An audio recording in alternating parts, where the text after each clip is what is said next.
Hey everyone, so the next few videos and the last videos in this course actually are on the male and female reproductive system. And I could give those lectures, of course, but why would I do that when I live with an expert in this field? My wife, Dr. Sharon Stekna, is a clinical faculty and attending physician at the University of Pennsylvania Hospital, where she functions as a laborist. She has more than 30 years experience in obstetrics and gynecology. So you can imagine she knows a lot more about the reproductive system than I do. And so she's going to do the next few videos. She's a good speaker and a remarkable physician. So I think you're going to get a lot out of this. So here's my wife, Dr. Sharon Stekna. Hey everybody, thank you for that great introduction, my husband, Professor Hasse. I'm here to talk to you about the male and reproductive systems. As an OBGYN, you think, what do I know about the male reproductive system? And I will say, yeah, not that much, but I do need to know enough about it to help my patients where in two places. One is sexual function and the other is fertility. So I do quite a bit of that. And so I do know about the male reproductive system. We're going to start with male anatomy and physiology. And here's a picture so you can follow along and get a visual of what we're talking about. Let's start in the testes. That's where the sperm is produced, so it makes a good place to start. The testicle is that white oval shaped organ. It looks like an egg, and it is contained in the scrotum. The scrotum is a skin sac. It has two components, one in each side, and each side holds a testicle. It's located outside the body, and that is for a specific purpose. That is because the sperm do better in a lower temperature. Lower temperature improves sperm production, and the scrotum actually has muscles. It's called the cremaster muscle that helps regulate the temperature. When it's cold, the cremaster muscle shortens itself up and brings the testicle closer to the body to warm the testicle. When it's hot out, the testicle drops in the cremaster by the cremaster muscle relaxing, and it brings it farther away from the body for optimal temperature. And we even tell patients who are struggling with fertility that is male factor, and that's a lot of patients. That's actually 40% of infertility is male factor. So we do a lot with sperm quality. And we tell the partner to wear boxers that allows the cremaster muscle to do its job, where a brief just keeps the testicle close to the body and the temperature is just too high. So how are the sperm produced in the testes?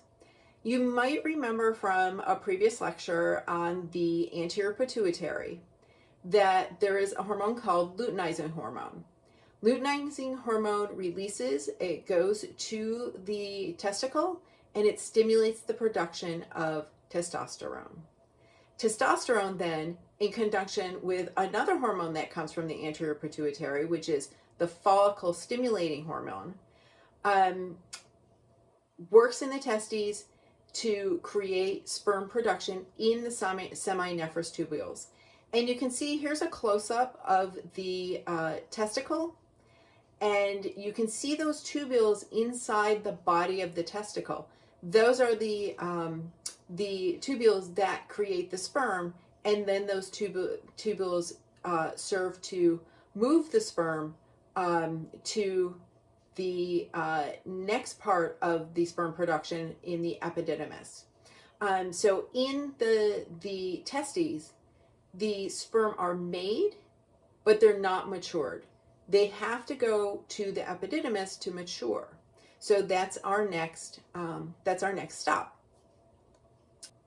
Once the sperm are created, they're sent to the epididymis, and that's that cup-like structure that goes on the outside of the testicle.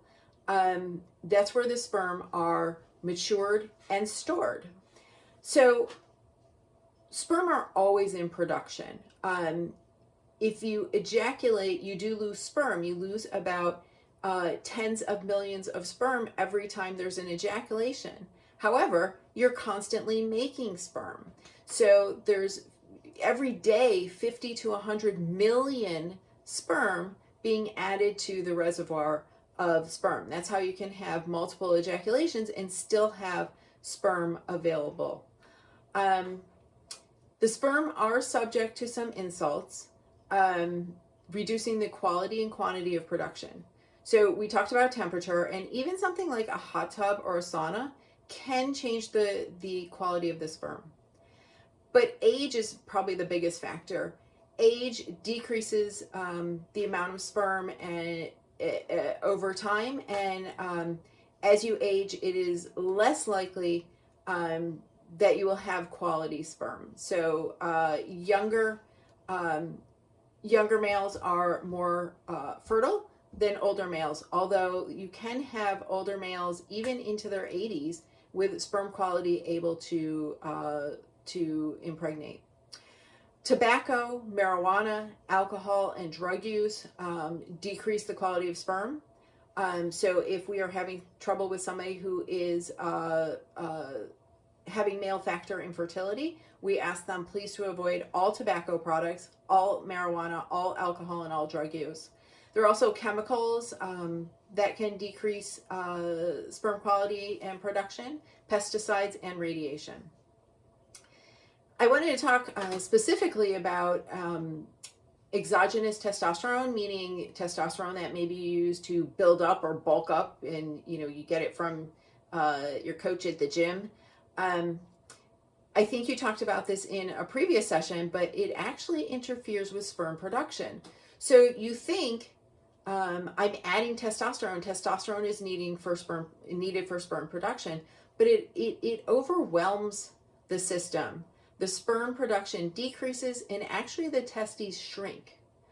You can think about it as if you're providing a supplementation to something that's already functional, you overwhelm that function, and the body stops producing, and those organs can go dormant. Now that we know about sperm, where they're made, what the effect on them can be, how do they get out of the body? Now, as an OBGYN, I'm kind of like, let's take the quick path and go right from, there's your testicle right there, and there's the penis right there. Let's take a quick exit ramp. But that's not actually how it functions. It goes, the tract travels all the way inside, up around the bladder, comes from behind and under the bladder, out through the penis and out of the body. I could make a joke about men asking for directions, but I won't do that. How does that happen? The vas deferens. So the sperm come out of the epididymis, go into the vas deferens. That's that tubule that you're seeing there. It travels up and around the bladder and comes from behind the bladder. At that junction, it meets up with the seminal vesicles. The seminal vesicles are tucked up behind the bladder, and they add the majority of the fluid that becomes the ejaculate. Once the fluid enters the vas deferens, then it goes through the prostate gland. Now, the prostate gland is that it looks like a nut under the bladder, and it's about the size of a walnut. And it connects through, the urethra comes through it, and it's where the connection of the urethra and the vas deferens meet. It provides a little bit more fluid to the ejaculate, and it's actually a nourishing fluid for the sperm, and it lubricates the urethra. Both those, the seminal vesicle and the prostate, have small muscles that help propel the fluid forward, because it has to get all the way through the urethra, which is longer in the male, through the penis. Which brings us now to the penis, which is what most people think of when they think of male reproduction, but we now know is just a tiny portion of the male reproductive system. So the penis is comprised of three different parts. There's the root, which is also called the crus. It's these two small pieces of erectile tissue that attach the penis to the body. Then there's the shaft, which makes up the main length of the penis. It contains the corpus cavernosa, and two of those, one on each side. It's erectile tissue. It fills with blood for erection, increasing the length and the rigidity of the penis. But you can imagine if you filled the penis with blood and you have a urethra that's supposed to be delivering sperm, if you close the urethra off, you can't actually deliver that sperm.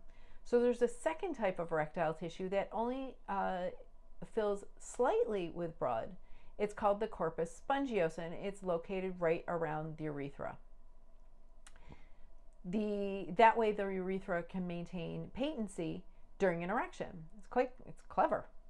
And then there's the outermost portion of the glans penis, where the urethra exits the body. It's highly innervated and is the main component in sexual pleasure. Let's talk about the male hormones before we finish up, okay? There are no uniquely male or female hormones. They just differ in the balance and the function between male and female. The dominant male sex hormone is testosterone. It's made mostly in the testes, but not exclusively. It's also made a little bit in the adrenal glands. It's responsible for the development of the penis and the testes from the fetal stage. So even in as a tiny little fetus growing and forming, there is testosterone present, and it develops the penis and the testes. Then it comes into its heyday, which is puberty. It's responsible for pubic and facial hair, a deepening of the voice, increasing muscle and bone in both size and strength, starts a libido in sperm production, all in the puberty time of puberty. But it's important throughout life. Most men actually have something similar to what the female go through in their 40s as a menopause. Men start dropping the amount of testosterone by about 1% per year. There are males, however, that can remain fertile all the way into their 80s. So it depends on where you start with, how much testosterone you started with, and how much you decrease as an individual. There's one last hormone that I would like to talk about in the male. It's called dihydrotestosterone, DHT. It's converted, testosterone is converted from testosterone to dihydrotestosterone, which works mostly on hair follicles and increases chest and body hair, but in men prone to male pattern baldness, starts to take some the hair off the head. It's also the hormone, dihydrotestosterone, that increases the prostate size. So that little nugget that we talked about being about the size of a walnut continues to enlarge under the influence of dihydrotestosterone and can result in benign prostatic hypertrophy, which is an enlargement of the prostate, and it causes difficulty with urination in midlife and beyond. Now, to tie this back into prior lectures, you talked about a hypertrophic heart in the past. I remember listening to that video, which essentially was an excessively large and dysfunctional heart. Benign means not directly harmful, as opposed to malignant, which is cancer. Hyper, meaning larger or bigger. Troph refers to nutrients or growth. And so you put this together, and instead of having a hypertrophic heart, you have a hypertrophic prostate. Now, this can cause problems. So benign does not necessarily mean it can't cause problems. It just means it's not cancer. When I say that, I'm going to tell you the story of a friend who had benign prostatic hypertrophy. He was start to slow a stream. It wasn't causing him much difficulty, so he didn't pay too much attention to it. A lot of men in their 50s have the same thing. And all of a sudden, one day he woke up and he could not pee. So his wife rushed him to the hospital. They put in a catheter and released the bladder. And I don't know if you have ever had a time where you were not able to urinate. It is excruciating. It's one of the things that when, after a C-section, our patients, if they can't pee, they are just writhing in the bed. It is terrible. So he was able to get there fast enough. They released his bladder. He was okay, but he could have actually burst his bladder from not being able to pee. So remember, bigger is not always better. That takes us to the end of our tour of the male reproductive anatomy. And in the next video, we're going to do a similar tour of the female reproductive anatomy. So stay tuned.